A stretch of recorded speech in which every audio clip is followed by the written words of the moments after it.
Hi everyone, it's Guillaume from Startup Basecamp. Welcome to the Tech for Climate podcast. During the show, you will have the opportunity to meet the best climate tech founders, investors, and experts from both Silicon Valley and around the globe. They will share with you their stories and personal journeys into this growing and exciting industry, giving you some insight into the ecosystems that help you to take part in the fight against climate change and benefit from the opportunities it can represent. The podcast is divided in two small interviews. So in the first part, you will get to know our speakers, their perspectives on the climate crisis and how climate tech is changing the game. The second part of the discussion will be for members of our community who will learn the speakers' secret sauce on how to and share with you their unique expertise on topics such as fundraising, management, strategy, and so on, to help you to become a better leader in your field. So before we start, I would like to quickly share what we are doing at Startup Basecamp to support climate tech founders in accessing resources and gaining visibility with investors they seek. Our initiatives include a membership-based community platform offering access to a dedicated Slack group with a growing number of founders, experts, and investors from around the world, and a series of exclusive content such as interviews, weekly job listings, events, and our quarterly online pitch of night opportunity. But more than a place where you can learn, exchange, and grow, we are building a matchmaking service to facilitate connections between our members and top investors and experts in the field. And soon, alongside with other top investors, we will be launching a small fund to co-invest in the growth and acceleration of our members. Finally, all of this is possible because of your support and donations. We are a small self-funded team, and we want you to be part of this collective movement against climate change. So please share one episode with a friend and subscribe to the channels. As an added bonus, we will plant a tree for each of our subscribers each time we reach 1,000 new fans or donors. Do not hesitate to connect with me via social media or email guillaume@startupbasecamp. Thanks a lot for listening. I hope to get in touch with you soon. And now, let's go for the show. Hi everyone, during this new episode of Founder Series, we're sitting down with Maria Fujihara, founder and CEO at SINAI. SINAI is a decarbonization and intelligence platform that helps companies in carbon-intensive sectors account for their emissions and find decarbonization solutions. SINAI helps them replace existing operations with more sustainable solutions. I had long been looking forward to speaking with Maria and getting a better understanding of carbon markets and our journey in creating SINAI. Maria has always been interested in nature and doing whatever possible to coexist with it, something that may have come out of being raised by two forest engineers in Brazil. Prior to founding SINAI, she worked for a non-profit in the sustainable construction sector, but eventually knew she was driven to something more and was accepted into Singularity University at the NASA Research Park, where she learned all the skills needed to found a climate tech startup. In this episode, Maria covers the ins and outs of carbon management and clarifies that carbon offset should only be used for a company's emission that cannot otherwise be reduced. But what are those companies and their main emissions? Maria explains that what drives most companies to reduce their footprints and which sectors are leading the charge. In doing so, she not only explains how SINAI works, but what she has learned as a founder along the way. Above all, Maria gives three main tips to founders. Make sure you consider both the big pictures and the small details, never give up, and follow your gut. During the second part of the talk, Maria gives a few more specific tips for founders, specifically in her time at YC. She also gives recommendations on how to manage a good work-life balance, including a few good reads that might help. Maria, welcome to the show. Hi Maria, welcome to the Tech for Climate podcast. I'm super happy to have you here with us today.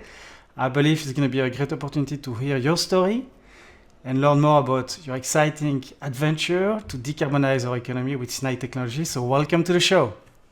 Thank you so much, Guillaume. Thank you for having me here. So before we start, as a tradition on the show now, we like to get a 30-second intro about the company. So if you can give 30-second intro about SINAI Technology would be fantastic. Yes. So SINAI Technologies is a decarbonization and intelligence platform.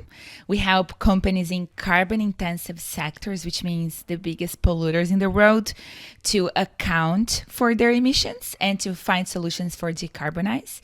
So actually trying to replace existing operations so they are able to actually transition. So we help them with those historical and future modeling on the environmental and the financial side. So let's start from the top. Can you tell us a bit more about your personal story and background? I mean, what are you passionate about? What do you love to do besides building SINAI Technology? I mean, what makes you feel inspired or like your best self? As I always ask, who is Maria? I love it.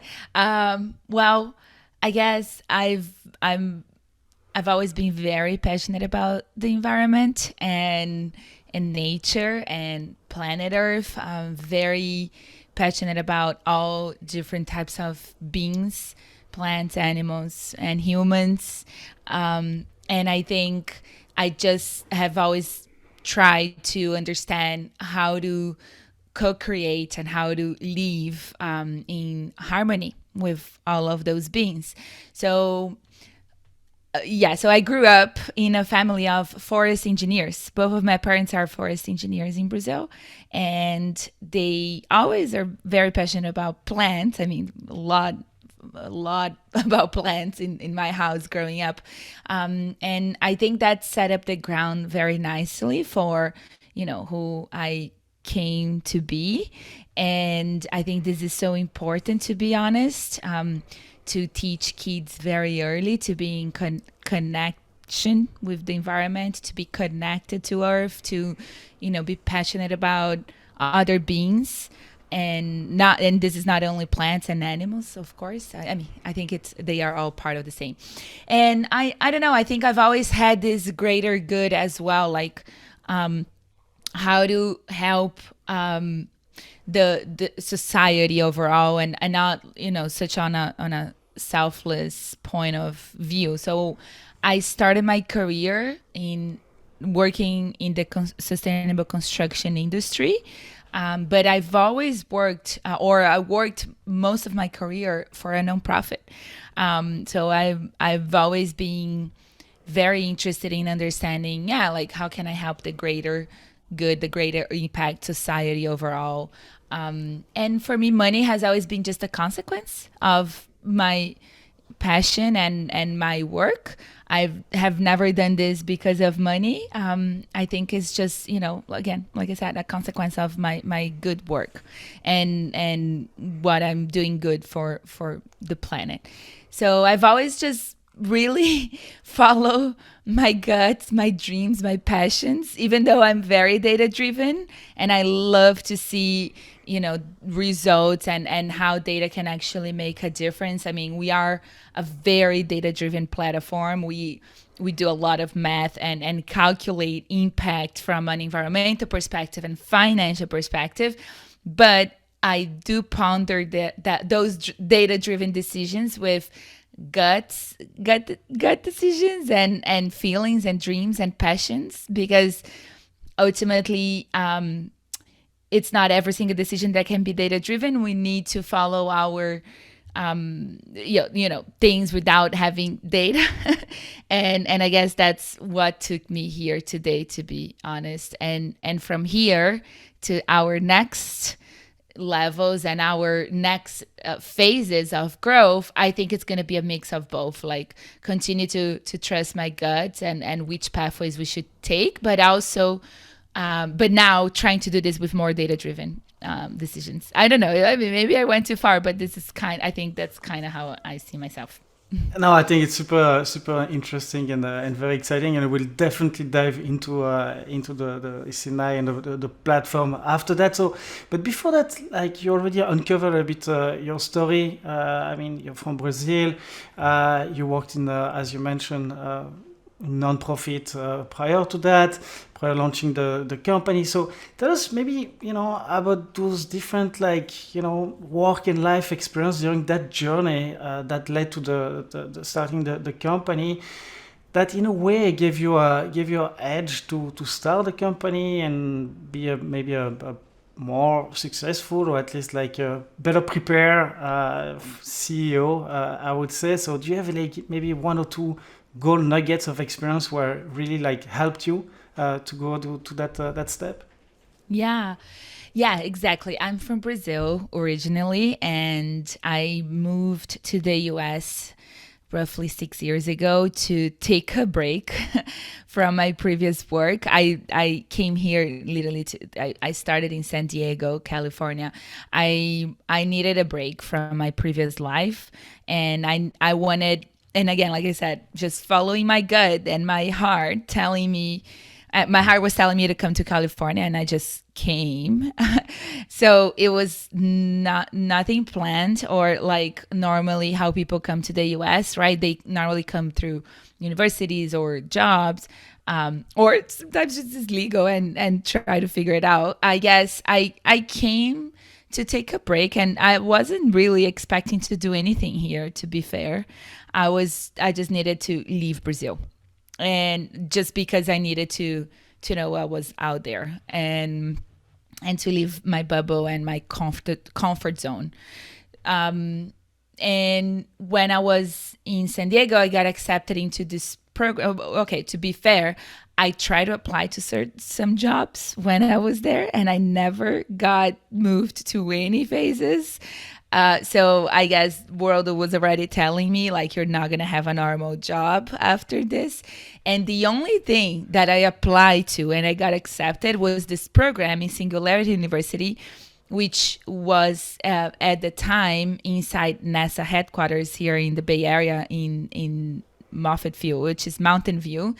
And then I moved to the Bay Area to go through this program. And this was a mind-blowing program where I learned how to use exponential technologies to solve climate change. That was the main reason of the program. And they kind of set you up to start businesses. So they teach you everything that is needed to start a business, and the main goal of the program is to actually start businesses. So that's how I started SINAI. It was right after this program.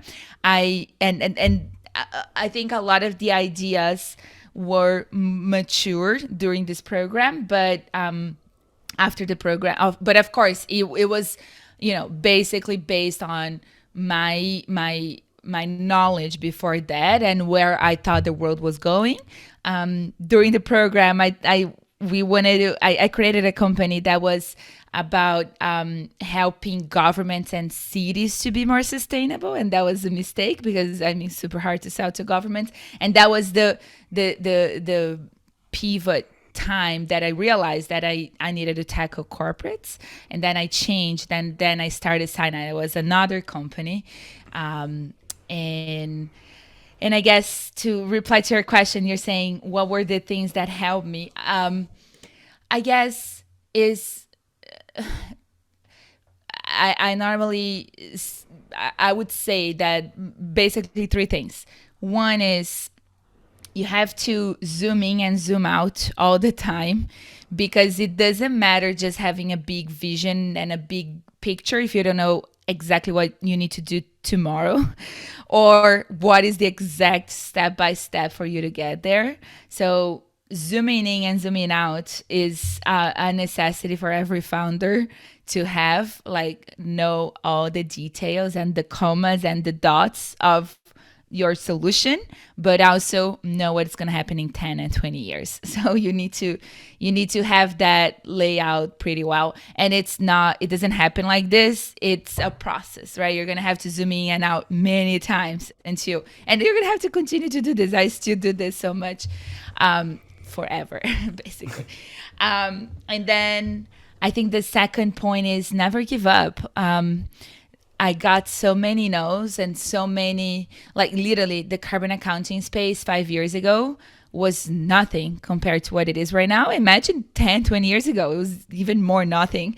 But 5 years ago, I was pitching this to investors here in San Francisco, and everybody was like, "What is this about? No, no, you're crazy." I got some angel checks, and that what kept me going. At the beginning, is really like they believing in you more than anything, and now, like all of a sudden, 2 years since 2 years ago, the market caught really quickly, and everybody knows what this is about. So I feel very lucky that I never gave up on what I thought it was going to be a huge market, and now history is proving it. And the last thing is follow your gut, because and this is going back to how I see life. I think you can use a lot of data to make decisions, but if you don't trust yourself and your gut, and you don't take some time off to reconnect to those things that you don't have data to lay on, it's always going to be obvious. Your pathway is always going to be very obvious.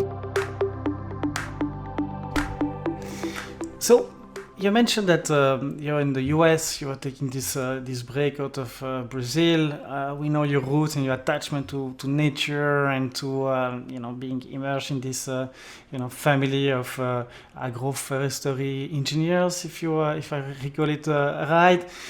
But do you have jumping into that program at Singularity University in climate change, do you have any specific moment that you recall that really was like this aha moment where you say, okay, now I want to not just get a job or not just start a random company. I really want to do something for climate and climate change, and jump into this climate tech industry that 2 years ago was also, as you mentioned, the term was basically discovered, I would say. Yeah, I do have it, and it's not going to be super inspiring, but I'll tell you because it's the truth. The aha moment was when I was here in the US for a year. So I did an international travel. I presented a paper in China because I got accepted into this event in Hong Kong. So I came to the US in February. In June, I went to Hong Kong, and then I came back. And then at the end of that year, 2017, I had to make a decision. I was either going back to Brazil because my visa was expiring, or I would stay and apply for a work visa in the US. And to apply for a work visa, my only option was to start a company and hire myself. So that was the aha moment. It was like, I need to decide, do I want to go back? Do I want to stay? And to be fair, my first thing was, I want to go back. And then I emailed my parents. I was like, hey, can you please give me money? I want to buy my ticket back to Brazil. I'm done. I've been through all of this. This is great. I'm ready to go back. And they both said no. They told me that I had come so far, and the only thing that they would pay for, and I told them my only option besides this is to apply for a work visa. It's basically to start a company, hire myself, and apply for my work visa. And they said, we'll pay for that. We're not paying for your ticket. That's, to be fair, I know it's not super inspiring, but that's how it started. I had to start a company, and I did it. I got a visa a month later. It was pretty fast, and it was during Trump, and I got an O1, which is a very nice visa. So before we start going to the details about SINAI, would like to zoom out and kind of understand the overall context that you guys with the company are surfing on. I mean, let's try to get your overview on the so-called decarbonization landscape today. And I'd like to start with maybe your insight regarding the type of sectors in industry which are the most in need to deploy and use carbon intelligence solution and having a path to decarbonize their operation. And maybe if you could also tell us who are the main players today in demand of carbon intelligence solution in general, and if there is already a percentage that you can see bit by bit that companies are really taking a step towards that, or it's really still the minority of the economy in general. Okay, what was the first question? So the first question is really to understand a little bit like the decarbonization landscape today. I mean, Okay. who is really like looking and in need of that to get your type of Yeah. solution, and what is the percentage that they represent today, and what in a way are their motivation? Yeah. Okay. So just to take a step back before I answer this one, carbon emissions is a way of quantifying environmental impact through anthropogenic impact, right? So humans are consuming natural resources, normally non-renewable sources that are impacting Earth in many ways. And one of the measurements that it's used is the amount of greenhouse gases in the atmosphere. I want to make this very clear because there are other types of metrics to calculate environmental impact, and they are just as important as this. But our focus is greenhouse gases metrics, which are very complicated. It's not super simple to understand or anyway, I just wanted to highlight this because it's important to differentiate that and to make it clear that there are many metrics to calculate environmental impact. This is one of them.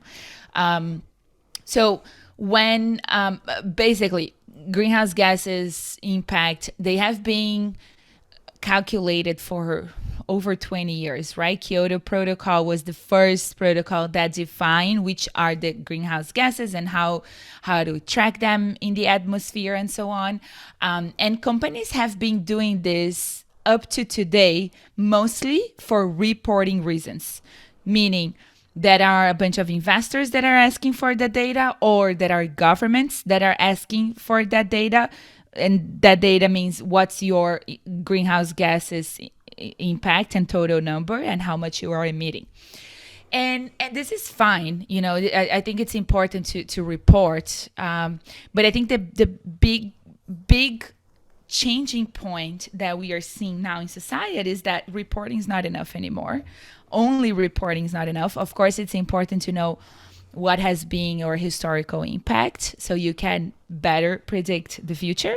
But you need to start taking action. And taking action means committing to a reduction target and reducing and actually achieving that reduction target. And it's not just a generic reduction target. Or, I mean, if you want it to be generic, you're just going to have to own those claims and not create, empty claims or try to make it look better than it is. I think every company now needs to be very much aware about greenwashing and what are going to be the claims that they are going to really emphasize, because the market now has more knowledge, and hopefully this knowledge is going to increase over time. So they are going to be held accountable. And what I'm saying with that is there are certain ways for defining a target, and the one that we recommend the most is, of course, the science-based target way of defining it, which means that there are scientific pathways that they need to follow that are defined by industry standards. And in this case, is the Science-Based Targets Initiative. And they say that for a company to achieve a science-based target, they have to do it through decarbonization, which means they have to do it through emissions reductions. They cannot use carbon credits, carbon offsets, or carbon removals to claim that this is reduction. They actually have to transition from fossil fuels to renewables, and they actually have to invest in low carbon technologies. So that their future accounting and their future emissions reporting is actually reduced over time and not increasing. Because a company that is increasing emissions and compensating everything can have the same claim as a company that is reducing emissions and compensating everything. Both of these companies can say that they are neutralizing their emissions. That doesn't mean that they are reducing. So I think we need to be very careful with words and how we frame everything, because there is a lot of confusion. there were just recently a video about this in the public TV, commenting about carbon offsets, even though I think that are a lot of truth to what you was told. I think we need to be very careful with how things are presented, because there's also a lot of confusion and not clarity. So with that said, just to summarize, companies now need to take action. They need to decarbonize. They need to define carbon reduction targets that are science-based targets. They need to reduce emissions over time. They need to replace their existing dirty operations, and they need to compensate the remaining emissions. And this is the only moment that not only us, SINAI, but also the Science Based Targets Initiative recommend to use carbon credits, offsets, or removals, which is do it for your remaining emissions while you are reducing over time. And this is fine, and we should do this. This is the right approach. So I hope this is clear. I think it's very clear. I just would like to just clarify one aspect of it based on what you just share with us. What is the penetration rate, I would say, of industries and companies using solutions like yours? I mean, you mentioned that since many years they've been accounting for all of their emission. Are they really doing it, or they were just pulling some numbers out of their hat? I mean, what is the real if you look at the market as a whole, what is the penetration rate of really companies using technology like yours or others carbon accounting system? I think that would be interesting to see how far we are in terms of progress. And then after that, maybe you can share with us, what are the challenges and opportunities that you see to accelerate that adoption rate? What are the current regulation in place, and is there something missing, or what is blocking to really have all of these solution, or at least intelligence to reduce and go to that path in place? Yeah. If that makes sense. Totally. So the industries that are taking action faster are normally the ones that are in regulated markets. So metals and mining, airlines, some industries are taking action because there is a lot of customer pressure, like consumer brands, right? So consumer products and anything from cosmetics up to food and beverage, for example, and this ends up impacting their entire value chain on the upstream side.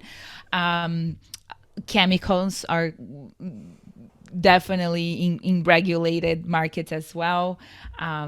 Utilities, pulp and paper, which falls under materials. So anything the material sector, it varies. The regulations vary on location based. So certain countries are looking into certain industries based on their targets, their goals, and their biggest impact. Like Brazil is very focused on agriculture, while Asia is very focused on manufacturing.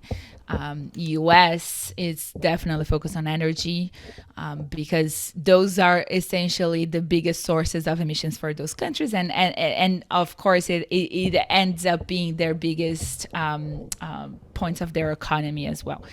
And on the company level, I think there's leaders and laggards everywhere, right? And some companies have been doing this great, and they have incorporated this analysis as the core of their organization. So they care about accuracy, they care about collaboration, which means this doesn't fall under a sustainability team only. They bring many teams to collaborate.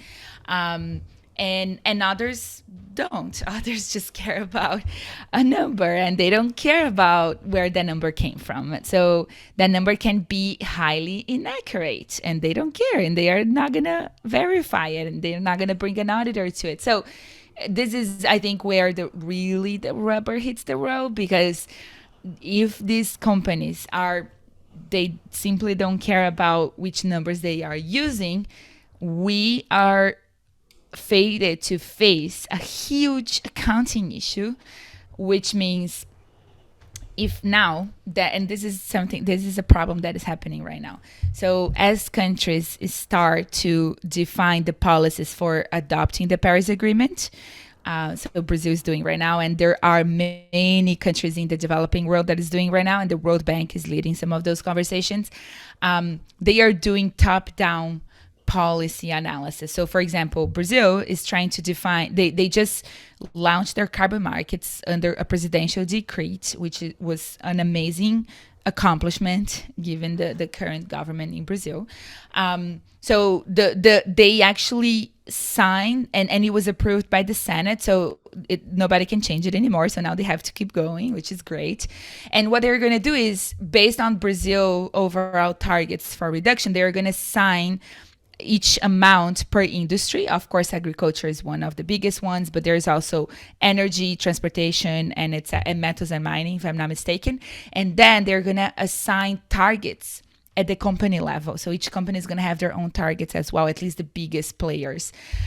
What is happening right now is that the companies that are reporting under their own emissions and they are doing a bottom-up analysis, the numbers not matching with the top down. So they are having a big accounting problem with, okay, so how we're gonna harmonize these calculations now that we need actual policies to be in place, and they have been doing this bottom up for a long time. How now we do this top down and make sure that these numbers are accurate. So this is gonna take the market to the next level of accuracy and of reporting and of accounting and auditing. And I think this is very important if we want to continue to use scientific-based methods for all of this. I know I just threw another problem out there, but this is something that we are facing right now, and this is why companies should care so much about accuracy. Also because, to be fair, if they continue to use estimation methods, which is, so for example, you can just get your spend base spreadsheet, so how much you're spending on certain things, and you can throw an emissions factors in there, multiply by an emissions factors, and get a number. This is the least accurate method of calculating emissions. A lot of companies are doing this way, which is the worst way of doing it. They can have at least, I would say over 90% margins of error. And if then with that number, they are reporting that number as their main emissions, their main total emissions for whatever scope that they are using for, and then they compensate those emissions based on that number that they are getting, it means that they are paying for 90% more than they should in terms of carbon credit. So they're also wasting money. So I think they should care much more about the accuracy, and we need to be much more mindful around all of these calculations, because if you don't care about them, if you're just gonna throw a number out there, you're gonna face a lot of accounting issues very soon. So when you look at all of those sectors of the economy, do you see some of them that are extremely hard and difficult to deploy accurate decarbonization solution that can really take into account the real emission, and as you mentioned, like different example, I mean, and I would say and contribute to build a clear path supporting effectively the fight against climate change? Do you see really specific place where based on your experience, where it's really difficult to apply all of that?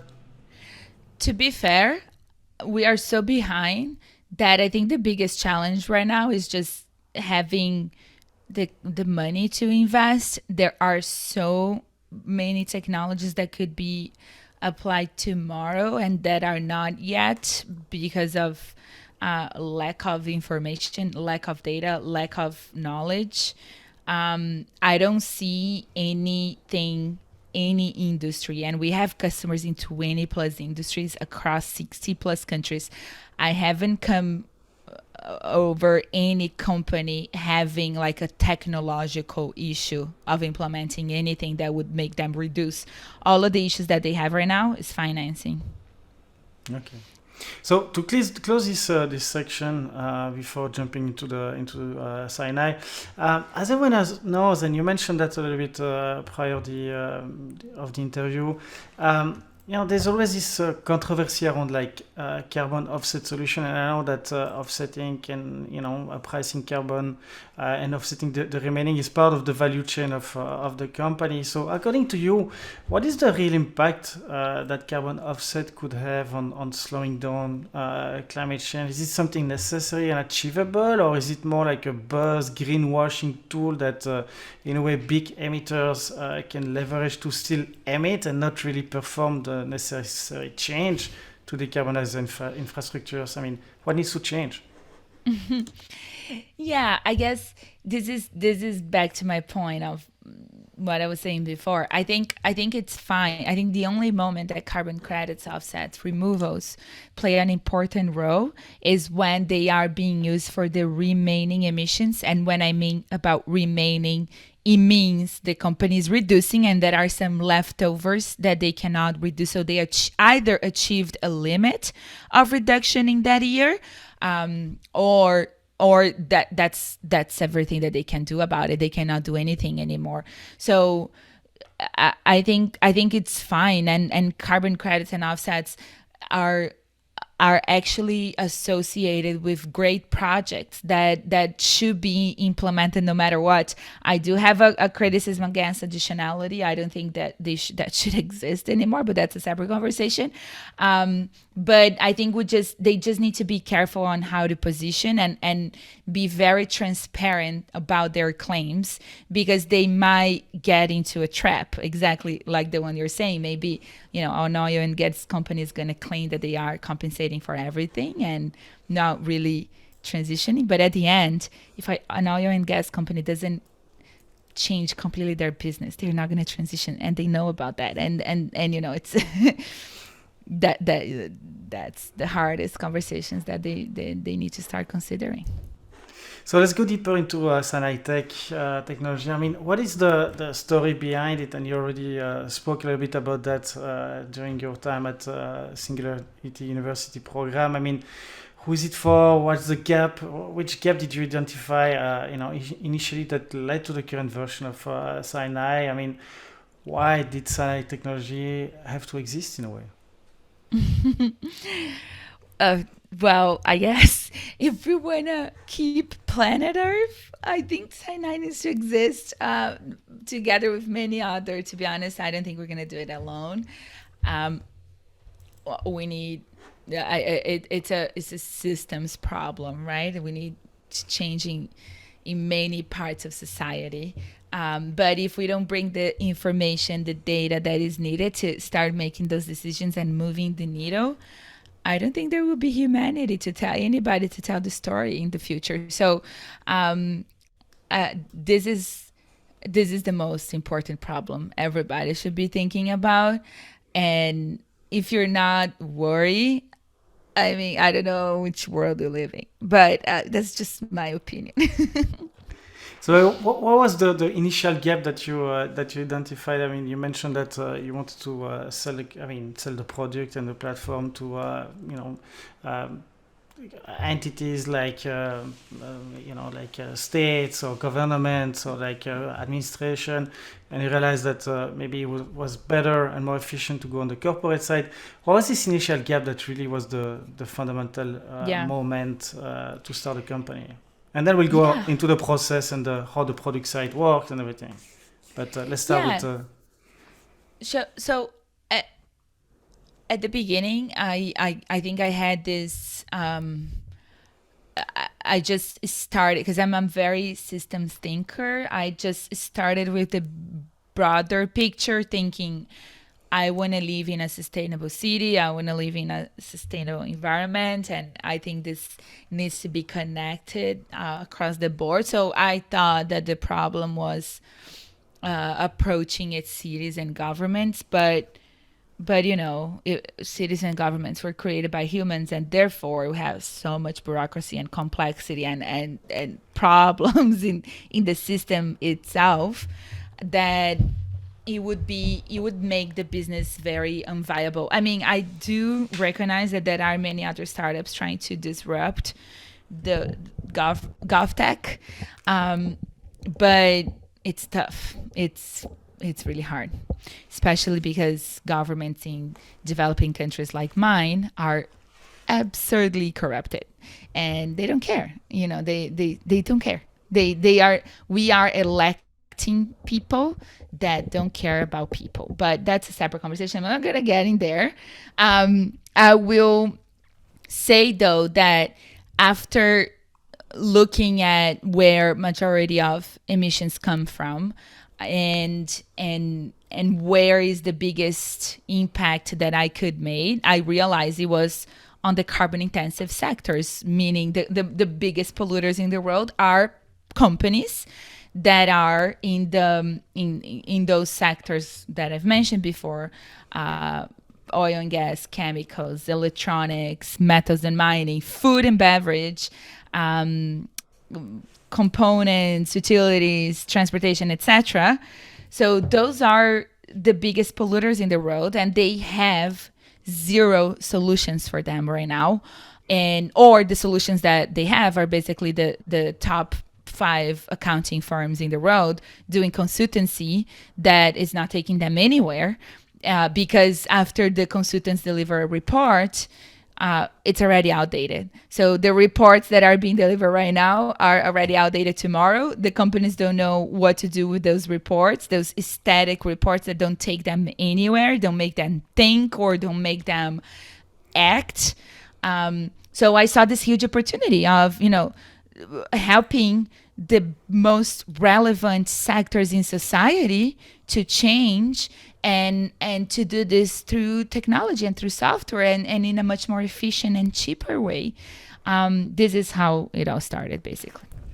So on the product side, if you could walk us through the process, like how does it work? Help us to visualize that a little bit. I mean, what type of emission do you help to calculate? How long does it take to get on board? Which type of reporting do you produce? Like, explain us a bit, like, for the audience here, like the value chain, the value chain of SINAI, and, help us to understand your secret sauce. Okay. Yes, absolutely. My pleasure. So the system is broken down into 5 different modules. These modules are they basically tell a story of a decarbonization journey.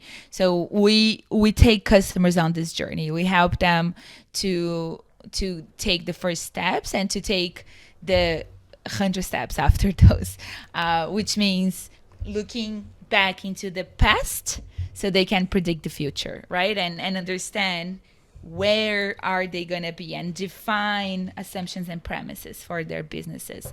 So the first module that we have is the inventories, which is the carbon inventories, which is jargon for carbon accounting.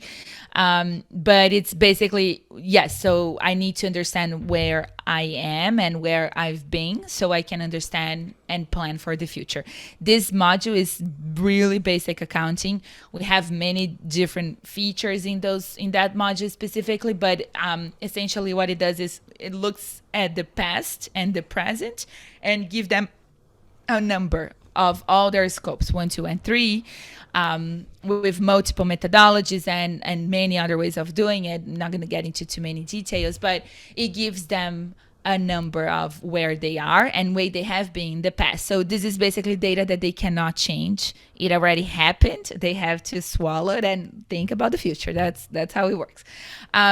Then we have 3 modules after this one that are basically future looking, and it helps them to understand what are all the different pathways that the company can take and how much each one of these pathways are going to allow the company to reduce or not, and how much is it going to cost.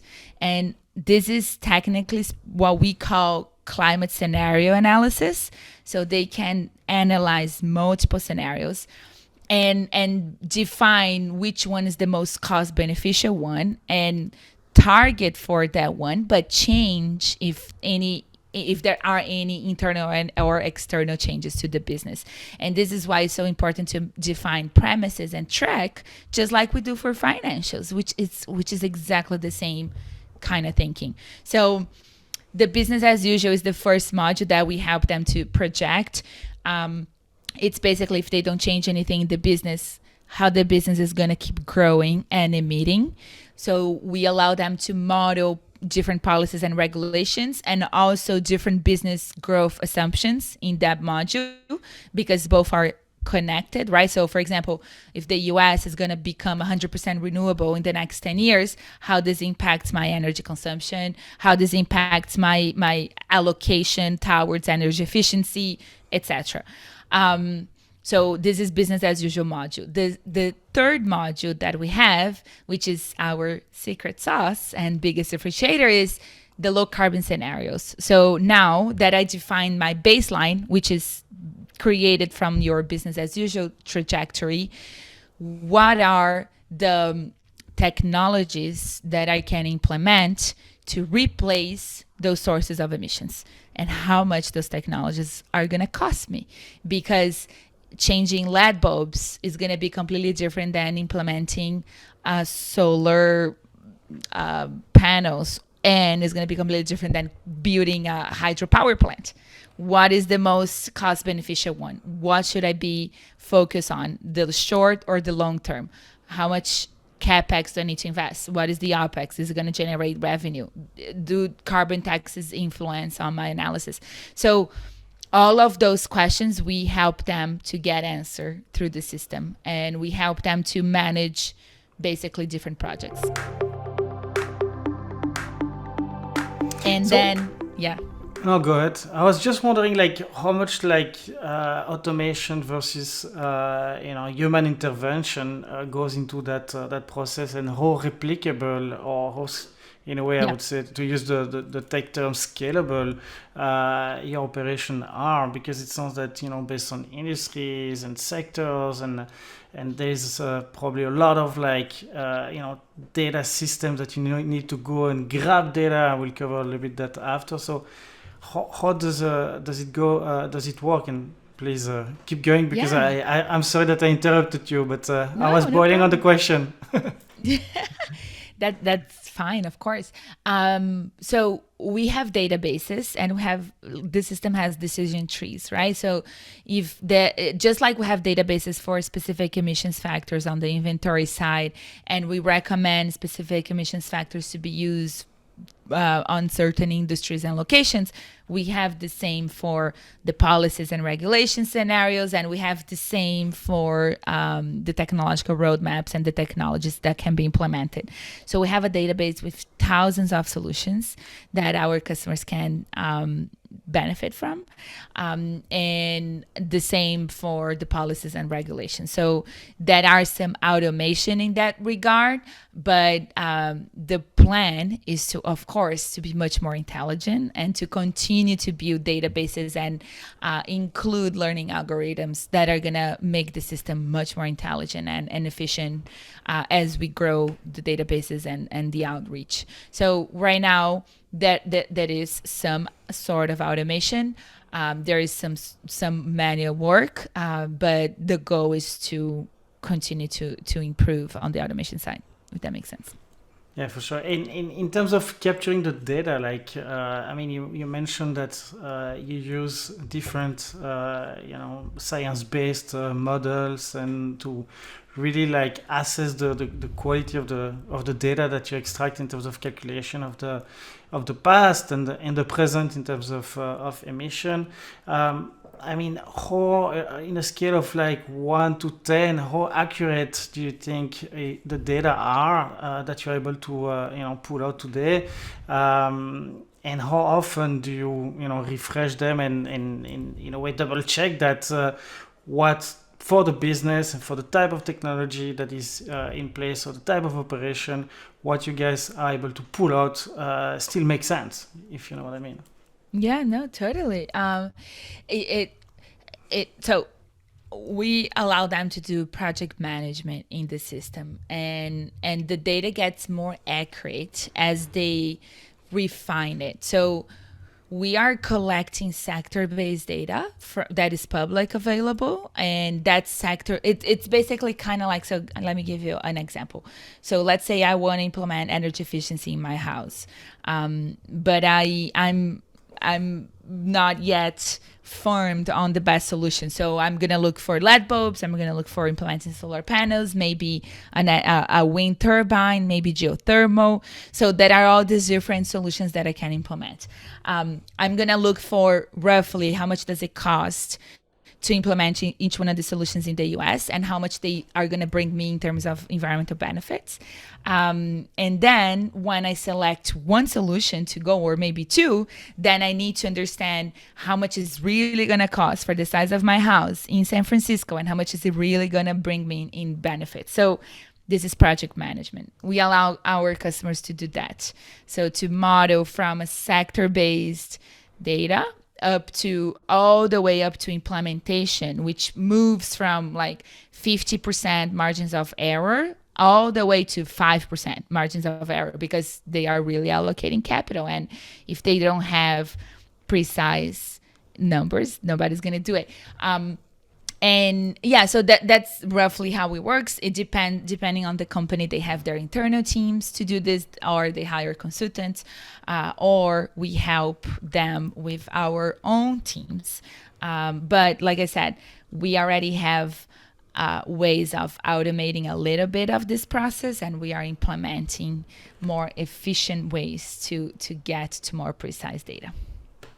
So based on the current data sets that you have, do you see any data points where your current customers are able to quickly create an impact, and somewhere it takes where it takes longer? Do you already see some trends maybe that you could share with us? I mean, for each industry, and again, depending on the company, it's always gonna vary, right? Because maybe even a company in the same industry, they might have completely different strategies on how they want to invest. So it really varies. I think what I can share is that our platform has tracked over 35 million tons of carbon emissions for our customers. This is, I think last time I counted, it was 0.07% of the world's total emissions. It's not much, but it's relevant. And this is based on our customer base essentially. But I think what is the most interesting piece is that our system has modeled more than $5 billion of potential capital expenditures for carbon mitigation.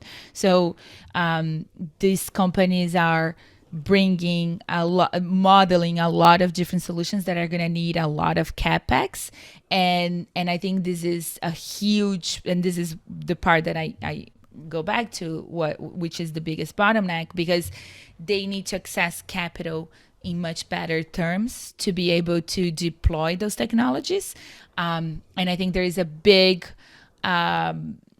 opportunity for the financial sector to create better financing mechanisms that are going to be attached to emissions reductions. So we've seen some examples like a bank in Brazil that just recently issued a debenture that it's related to reducing interest rates for the lender, and in exchange of the lender achieving reduction targets yearly. There's also, of course, green bonds. These are things that we have seen that had scaled a lot in the past years, but I think there are huge opportunities, much more than just these very few examples, that the financial sector can start implementing for those companies to continue to invest in low carbon technologies. So I would say these roughly are the biggest bottlenecks that I see, and it's not really about the technology itself. So what are the current and expected economics of SINAI Tech? I mean, what's your business model? And maybe if you can share with us a little bit your future projection. I mean, what's the size of the market here?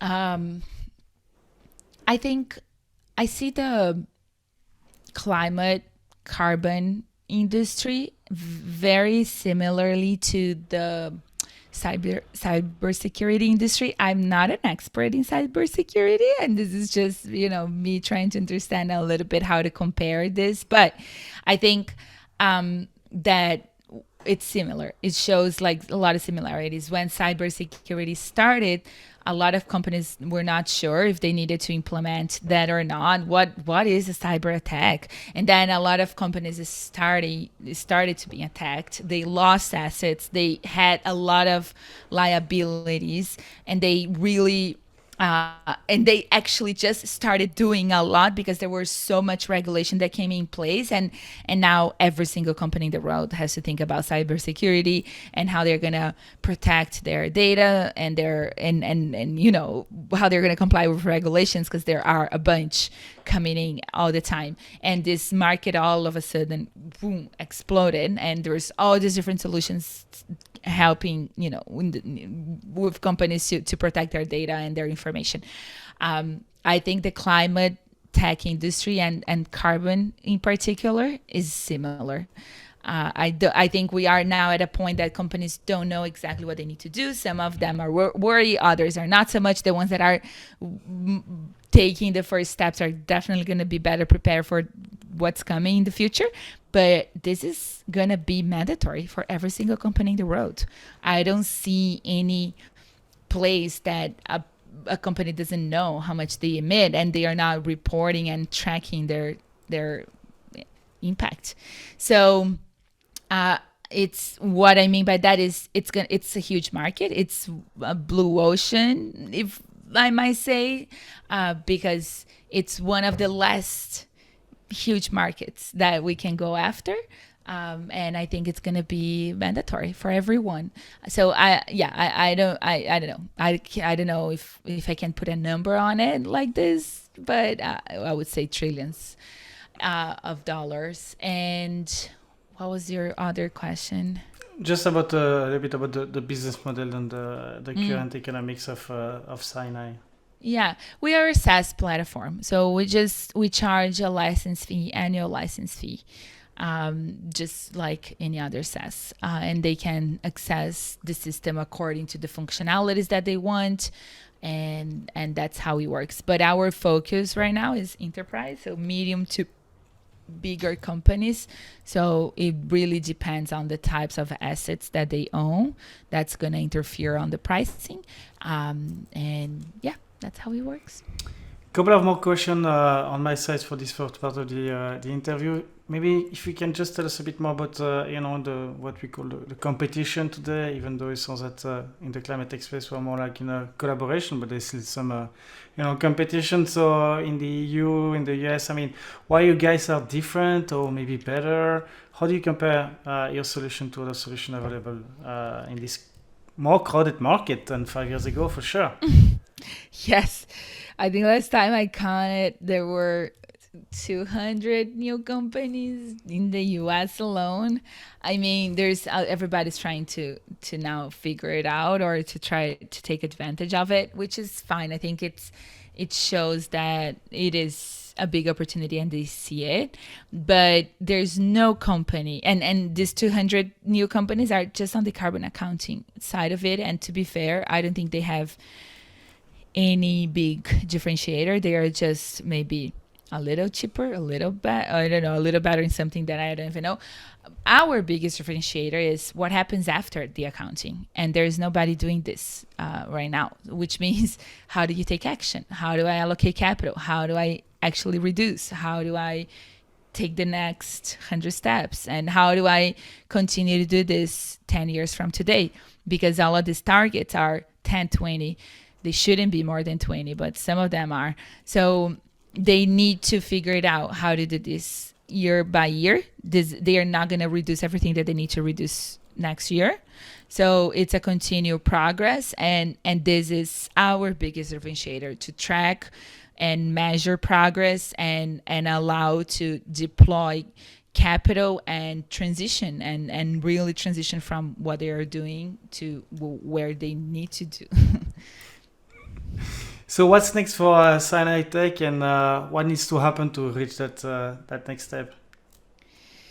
I guess we are in an early market, like I said, so it will be amazing to see how this knowledge progress and how these companies continue to progress and learn.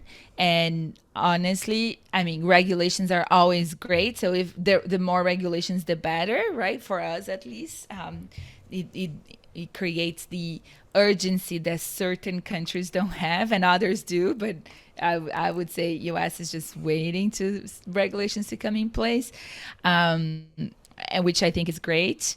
And I guess I would say if I really could change something, it would be knowledge. It would be like giving the market the knowledge that they need to understand how to do all of this stuff.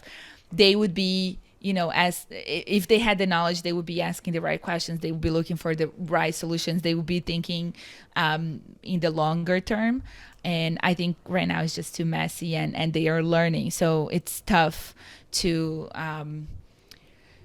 sometimes to find the right pathway, and they're going to make mistakes, and they're going to have to come back and change it. And I think the biggest concern here is time, is how much time do we still have left to continue to make mistakes. So that's a perfect segue for my last question for you. What's your personal opinion on the climate crisis? I mean, what would be your words to people who are afraid of all the visible consequences that we have, everywhere in the world today? We can speak about that. I mean, are we doomed? What would you tell them? Yeah, so I don't like to lead by fear. This is not my style. I would like to lead by opportunities and by optimistic perspectives. I think even though we haven't moved as fast as needed, I think we can still change many things, and we can, change one of our humanity's pathways and realities, because humanities have their own as well, right? What are the different scenarios that humanity is going to face if depending on the decisions we're making today? So I'm hopeful. I really like to lead with a more optimistic perspective, meaning do whatever you can today. Don't leave it for tomorrow. Hire people today, change your job today, go buy from companies that are doing this today, learn everything today that you need to continue to make this, to move forward. So yeah, I guess, I imagine you have many different audiences listening to this. So I would just tell them to don't leave it for tomorrow, and learn everything that you can about climate, about carbon, about asking your local regulators, about trying to elect people that are actually going to make a difference. And I think those are the things that people should be concerned about, I guess. So how can the listener of the show, experts, investors, founders, can help you today? I think being part of the conversations, being part of the debates, and being active in the community, and bringing these questions to whoever they need to bring. So if they know any CEOs or any leadership people that are leading the ways, people that are, ask them those questions and put them to think. I think this is us helping the market to grow faster and to share knowledge much faster. And of course, we are hiring a bunch of positions. So if you're interested in any, just reach out. I can guide you on whoever is leading the hiring process. But we're opening it up many more positions very soon. So I would encourage anybody to learn more and to continue to make hard questions to everybody, to companies and government and your peers. Any question that I did not ask you that I should have during this first part of the interview? Oh, you ask great questions. Thank you so much. Okay, so thank you so much, Maria, for your time, your incredible insights, all the hard work that you do towards a better and cleaner world. So thank you so much for coming on the show and sharing your very inspiring story and all the super exciting knowledge that you share with us today. Of course. Thank you for having me. It was a pleasure.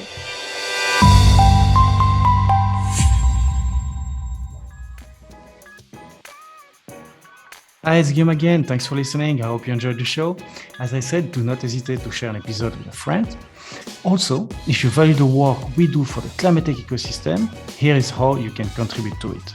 Today, I'm asking for your support and a donation or sponsorship to make the work of our self-funded team more viable. Even a small contribution means a lot to us.